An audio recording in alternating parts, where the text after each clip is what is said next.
Buenas, soy el licenciado Rodolfo Parras Hernández. Vamos a ver el tema número 5, entrenamiento de la fuerza. Introducción. El diseño de un programa de entrenamiento de la fuerza satisfactorio depende de una completa comprensión de los factores que afectan el desarrollo de la fuerza.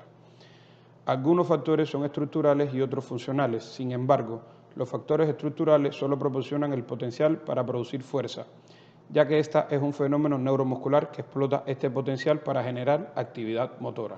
A continuación vamos a ver un video.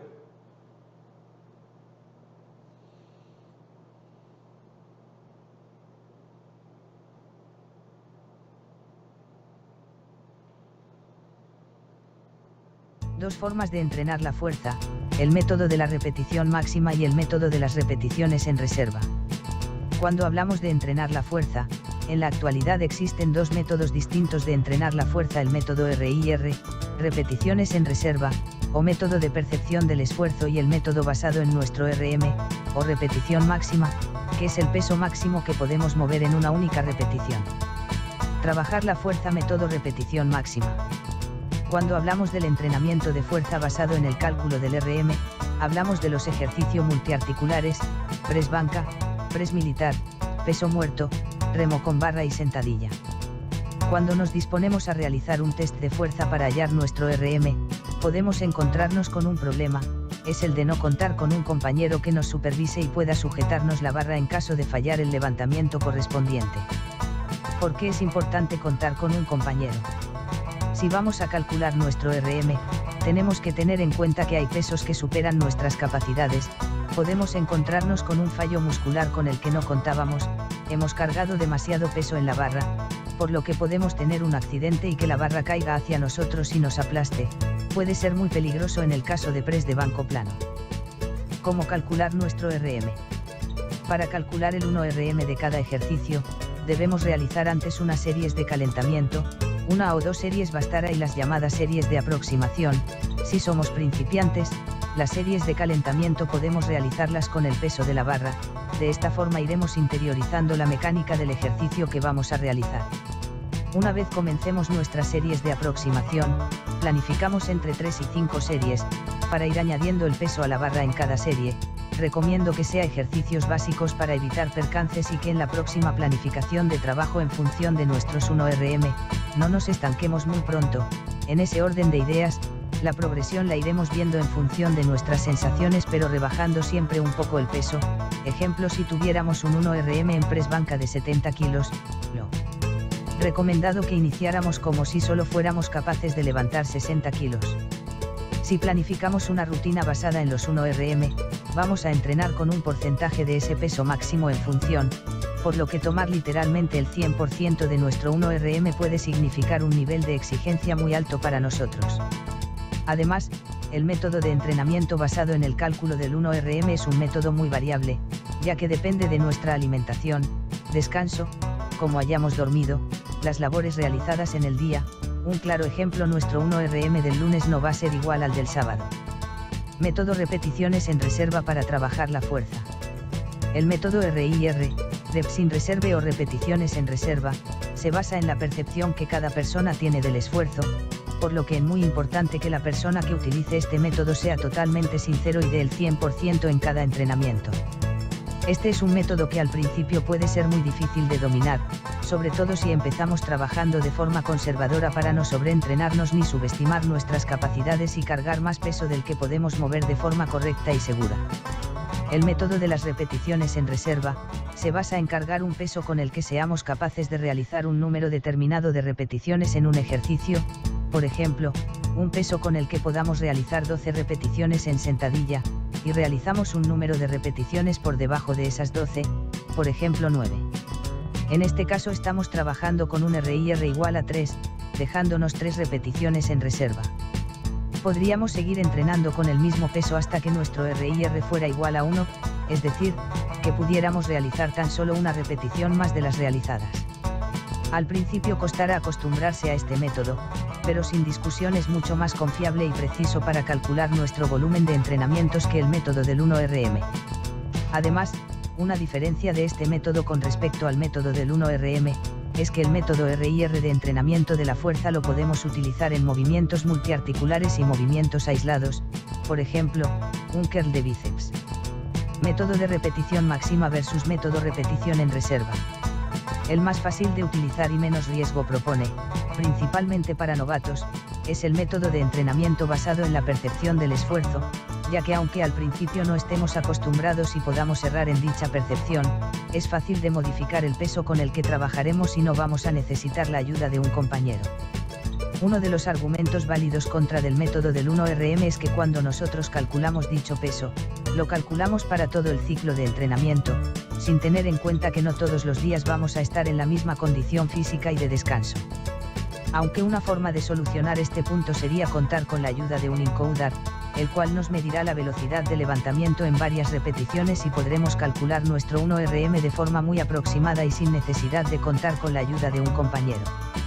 Para que sigas aprendiendo, síguenos en nuestras redes sociales. La Academia del Coach. Factores biológicos de la fuerza. Fuerza va a ser igual a músculo. Y músculo se divide en circulación, sistema nervioso y también tenemos en músculo aumento del grosor de la fibra muscular con más fuerza, que vendría siendo el fortalecimiento de las membranas musculares. Circulación, mejor orientación y aporte de oxígeno en las fibras musculares, y sistema nervioso sería mejor coordinación entre las órdenes del sistema nervioso y el. Formas de manifestación de la fuerza, según sus magnitudes de despliegue. Tenemos la fuerza máxima, tenemos la resistencia de fuerza y la velocidad de fuerza. Fuerza máxima. La mayor fuerza el atleta puede aplicar al vencer una resistencia en presencia de una contracción muscular máxima. ¿Dónde se utiliza? En deportes donde hay que superar una resistencia considerable. Orden consecutivo del desarrollo de la fuerza.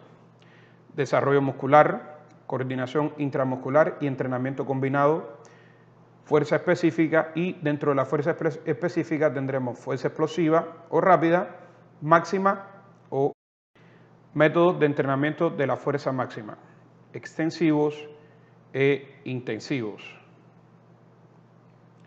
Método extensivo para el desarrollo de la fuerza máxima, bases metodológicas. Peso de la palanqueta, 60 o 80% del peso máximo. Número de repeticiones de 5 a 15. Mínimo de series por ejercicio, 3. Cantidad de ejercicios mínimos por sesiones, 3. Y veces que se permiten en el microciclo, de 2 a 4.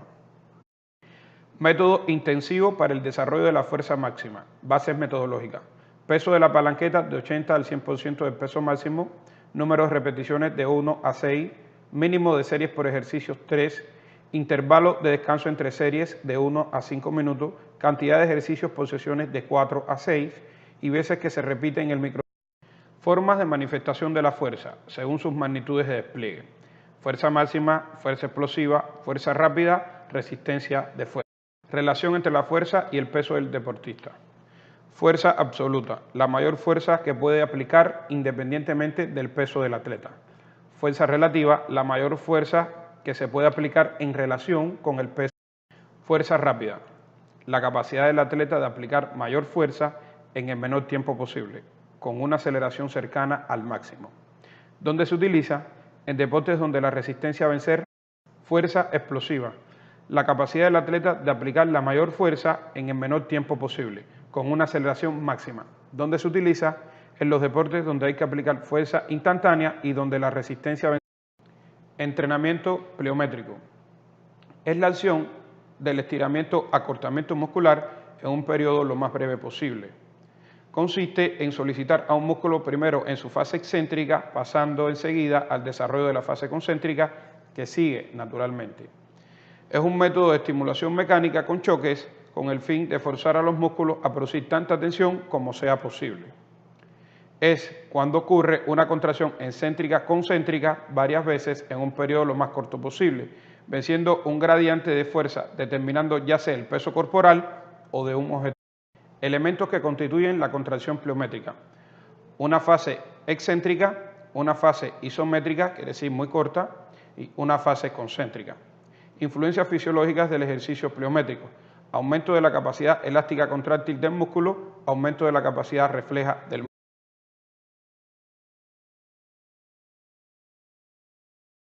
Factores para la planificación de la fuerza reactiva.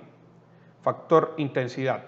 Ejemplo, salto de gran altura buscando mejorar la capacidad de saltos. Factor frecuencia. Ejemplo, saltos o desplazamientos muy cortos e intensos, haciendo hincapié más que en la altura conseguida, en la velocidad de ejecución y en las consideraciones del entrenamiento pliométrico. La tensión máxima se logra cuando el músculo es estirado rápidamente, a fin de utilizar el ciclo de estiramiento-acortamiento lo más rápido posible. El practicante debe poseer un acortamiento muscular básico de fuerza que le permita emprender estos ejercicios. La contracción concéntrica debe preceder inmediatamente a la contracción excéntrica. La técnica correcta debe ser observada en todo momento, lo que puede evitar lesiones traumáticas y afecciones en la efectividad del ejercicio. El practicante debe ser estudiado desde el punto de vista ortopédico y buscar en particular defectos posturales y estructurales osteomioarticulares que puedan predisponer a lesiones y prevenirlas. La velocidad del estiramiento es más importante que su magnitud. Debe interrumpirse su realización 2 semanas previas a la realización. Resistencia de fuerza. La capacidad del atleta de resistir el cansancio en los ejercicios de fuerza de una larga duración. ¿Dónde se utilizan? En deportes donde se precise desplegar fuerza para vencer una resistencia externa o el peso propio durante un tiempo dado. Bueno, y hasta aquí ha sido